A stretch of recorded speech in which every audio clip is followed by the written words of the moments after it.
So many people never get what they want in life, not because they don't want it badly enough, but because the path doesn't look the way they expected. They were told if it's online, it's a scam. If it's different, it's dangerous.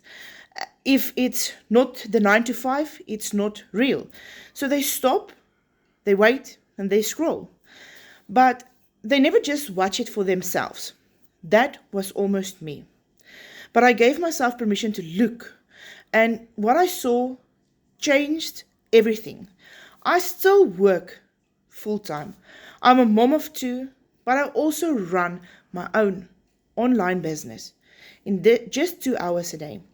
You don't have to believe everything you hear, but maybe, just maybe, give yourself that chance to see. Comment chance, and I will help you.